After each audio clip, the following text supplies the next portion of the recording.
18 WJTS News, I'm Charlotte Olson.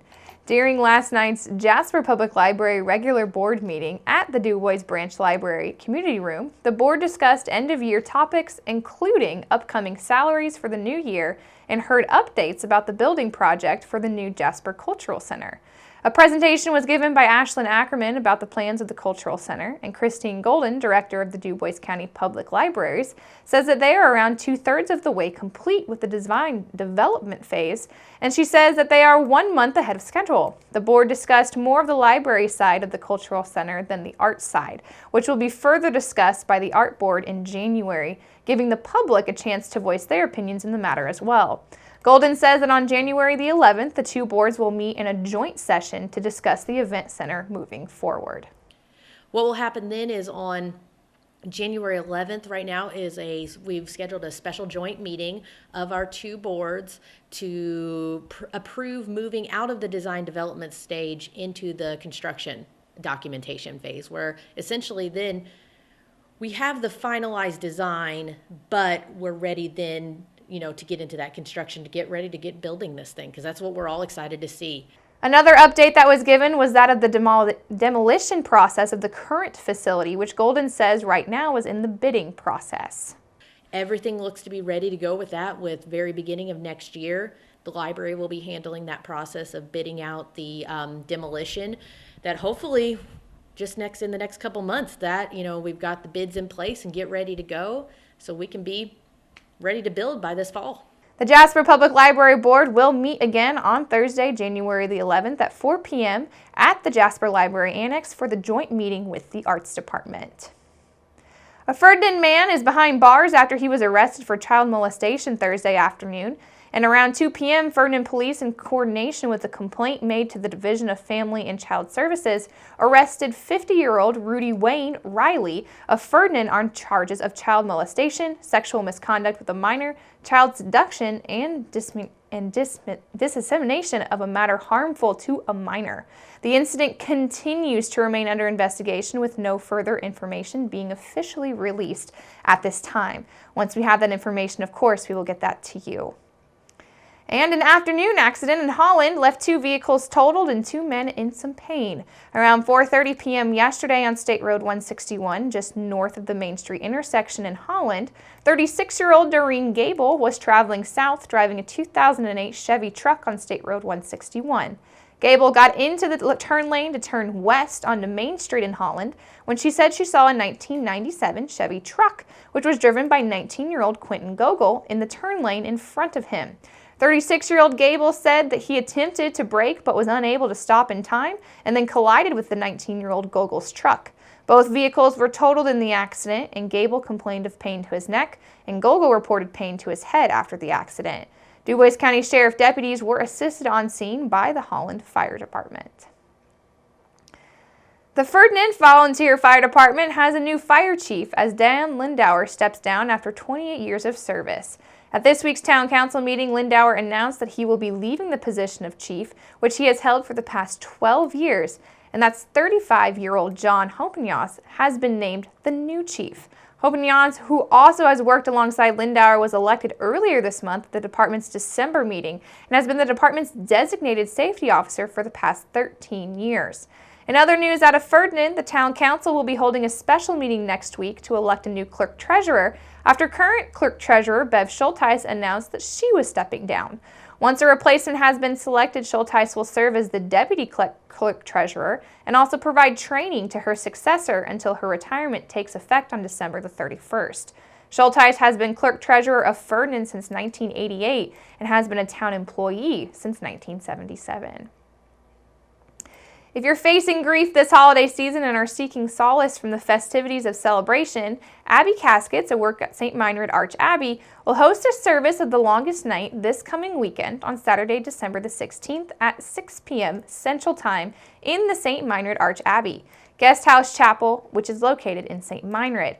Jennifer Keller, the director of Abbey Caskets, shared that the service offers reprieve for those that may be suffering from the loss of a loved one this year. Everybody else is kind of going about their business with, buying presents, and they're in this joyous spirit, and I don't think a lot of people realize how many people are struggling, even if it's been years since that person has passed. I mean, grief is something that can last the rest of your life. When they've lost a loved one, it's just a way to help people with their grieving process. The service is held on December the 16th because while it is not technically the longest night of the year, it marks close to when we will see the most darkness before days in the increasing with light. Father Adrian Berkey will lead the service with prayer and scripture that acknowledges those who mourn and struggle with loss during our Christmas season. Everyone is welcome and light refreshments will follow. RSVP is requested but not required for planning purposes, and you can reply to info@abbeycaskets.com or call 800-987-7380 for further information. Parking is available in the guest house parking lot. Generations Area 13 Agency on Aging and Disability is looking for volunteer tax consultants for its tax counseling for the elderly program. Generations has offered tax counseling assistance to older adults for 41 years to Davies, DuBois, Knox, Martin, and Pike counties. Volunteers will be required to attend a training session in January and complete the home study in order to be certified for tax season. Generations will provide stipends at the end of tax season to help cover mileage expenses. Last year, 35 volunteers were certified and provided tax assistance to over 1,500 individuals in 5-county area. If you are interested in being a part of this valuable community service, please call Linda Yoakum at 812-888-4854 or at 1-800-742-9002. Generations offers older adults, individuals with disabilities, and caregivers options for a better quality of life. For more information about their other programs and services, call 1-800-742-9002 or 812-888-5880. United States Attorney Josh Minkler announced this week that a former Vigo County School Corporation official, 49-year-old Franken F. Fennell of Terre Haute, was found guilty in federal court on fraud, bribery, and false statement charges following a 3-day jury trial before U.S. District Judge Jane Magnus Stinson. Fennell was the facilities director at the Vigo County School Corporation, and his duties included the maintenance and service at all locations and facilities, including schools. Fennell routinely submitted requisitions to the business office, which in turn created purchase orders that were sent to vendors authorizing work. The vendor could then be paid after the work was completed. From April 2014 through October of 2016, Fennell and codependent Frank Shanady instructed a Terre Haute area businessman to submit false and fraudulent invoices for work performed for or by either inflating the cost of the work or seeking payment for work that was either not performed or was done by another business. Once paid by the board, based on the false and fraudulent invoices, the businessman kicked back a portion of the ill-gotten gains to Fennell and Shanady and retained a portion for his personal benefit. As a result of this fraud scheme, Fennell and Shanady received kickbacks of more than $110,000.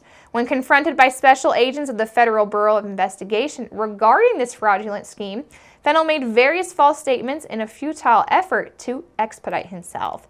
The case was investigated by the Federal Bureau of Investigation, and Fennell's co-defendant was sentenced to 16 months imprisonment in October of 2017 after pleading guilty to fire fraud and theft charges based on his involvement within the scheme. The Evansville man charged with causing a crash that killed 2 children during a police chase has been moved to state custody. Court records now show that 26-year-old Frederick McFarland was transferred on Thursday from an Evansville hospital to the custody of the State Department of Correction. He faces charges including resisting law enforcement, causing death, and is being held without the option of bond. Vanderburgh County's prosecutor's office spokesman, Jess Powers, tells and says that McFarland will continue recuperating at a doctor facility from injuries he suffered in November at the 29th crash. Authorities say that McFarland fled police and also crashed into a family's car in Evansville, killing 7-month-old Prince Carter and 2-year-old Princess Carter, and also seriously injured their parents as well. And make sure you keep it right here, because up next we're going to take a look at your weather summary.